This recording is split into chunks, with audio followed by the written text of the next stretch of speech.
Il était un homme comme tous les autres. Mais dans son cœur, il se croyait aussi fort qu'un lion. Selon la coutume, on l'avait initié avec de l'huile chaude faite à base de pépins de melon d'eau.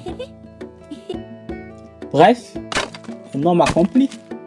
Sauf qu'il avait une femme belle, trop belle. Et comme si cela ne suffisait pas, elle brassait la meilleure bière de mille du village. Un jour, après de longues palabres sur le palmier rognier, le mari rentra à la maison et dit: Ma femme, donne-moi un peu de bière. Ma gorge est très sèche. Elle répondit en jouant à l'innocence: Tu sais, il n'y a plus de bière. Je l'ai tout vendu. J'ai pensé que tu aurais bu avant de revenir. Elle n'avait pas tout vendu. Dans sa hutte, elle avait caché un grand canari rempli de bière. Elle le gardait pour son meilleur ami, un voisin du village. Mais le mari, qui connaissait ses ruses, fouilla la hutte. Sous un pagne, il découvrit un grand canari rempli à ras-bord.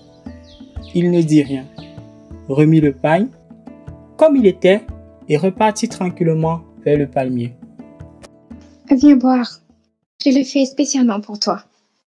À peine partie, la femme appela son meilleur ami, le fameux voisin, et elle lui offrit la bière qu'elle avait refusée à son mari.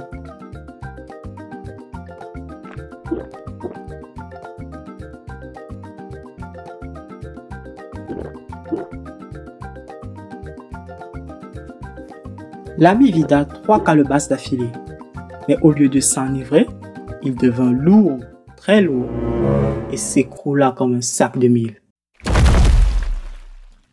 Un sommeil profond, sans rêve, sans mouvement. Affolée, la femme courut jusqu'à l'endroit des palabres. Sur le grand arbre, cherchait son mari.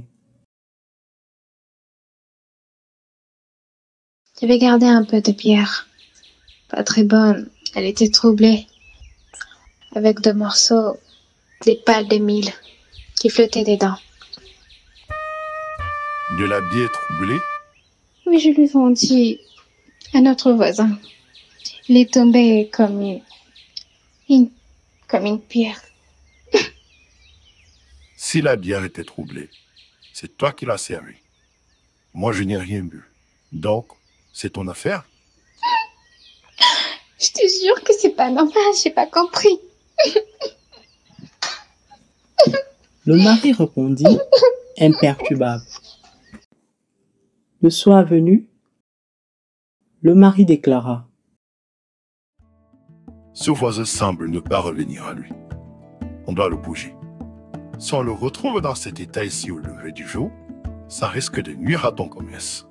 Ils enveloppèrent le dormeur dans une natte. Le mari le chargea sur la tête de sa femme comme un fagot de bois, et ils allaient vers un arbre à Néré, assez loin du village. Le mari savait que cet arbre abritait des abeilles, comme tous les arbres à Néré. Il savait aussi que la nuit, des voleurs de miel grimpaient dans les branches pour enfumer les abeilles, les faire fuir et voler leur miel. Pose-le ici et retourne dormir dans ta case. Si tes yeux sont fermés, tu ne verseras pas de larmes.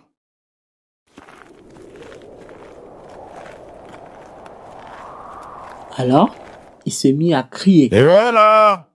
Voleur de miel, donnez-moi du miel.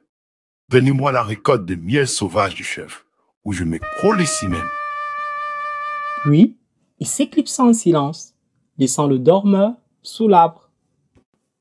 Les 3 braconniers perchés dans l'arbre ne voulaient surtout pas courir le risque d'être dénoncés au chef.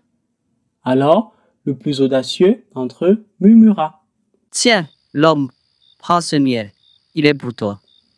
Il se pencha et tendit vers le sol un bol bien rempli. Mais comme personne ne le saisissait et que pas un mot ne se faisait entendre, il quitta sa branche pour descendre.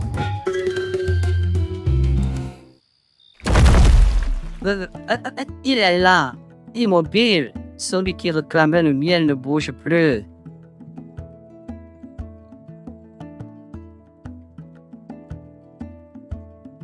Si on nous trouve avec lui, On dira qu'on est des voleurs et des gens dangereux.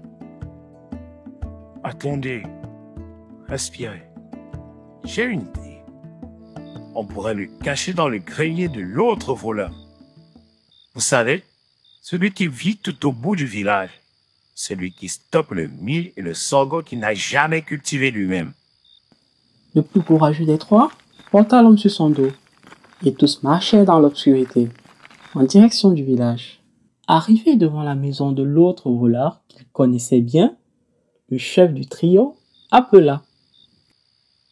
Ma femme, ma femme, viens prendre ce paquet bien enveloppé et mets-le dans mon grenier.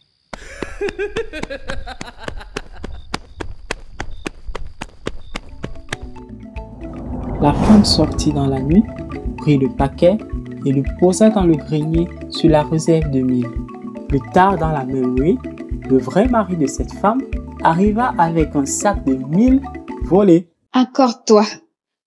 Tu m'as déjà réveillé tout à l'heure. Hein? Qu'est-ce que tu dis? Le mari alla voir son grenier et trouva le dormeur dans son grenier. Malheur! Ma femme, tu te moques de moi. Qu'as-tu mis dans mes réserves? Un jour, je me vengerai. Mais en attendant, viens m'aider à le déposer ailleurs. Il plaça le paquet sur la tête de sa femme, comme on porterait du bois. Ensuite, il se dirigeait vers la maison d'un homme qui s'était fait voler ses chèvres. Car après tout, qui vole des chèvres? Une hyène ou un homme avec 2 bras, 2 jambes et une tête? Le mari enleva les branches qui bloquaient l'entrée et à leur place, il déposa le paquet, bien en évidence. Puis ils tournèrent leur dos et partirent sans se retourner. Le lendemain matin, quand le soleil commença à éclairer le ciel et la terre, une femme arriva pour nourrir la petite chèvre avec des feuilles et un peu d'herbe.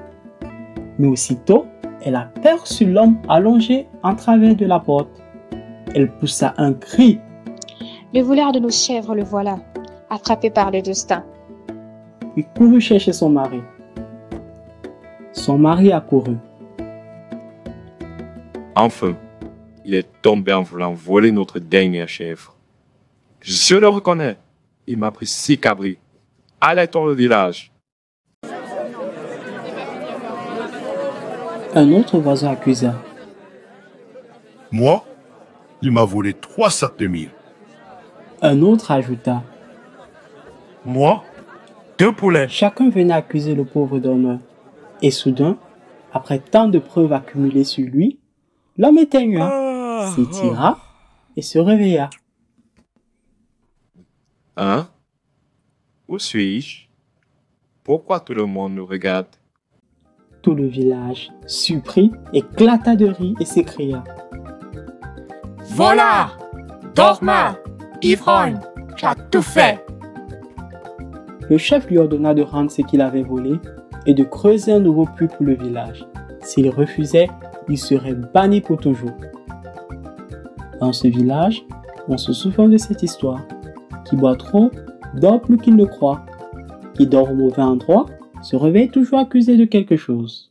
Et qui épouse une belle femme, doit apprendre à fermer les yeux ou bien rester éveillé. Tu as aimé l'histoire? Like et abonne-toi. Active la cloche et partage pour faire voyager les contes africains. À très bientôt sur Raconte Afrique.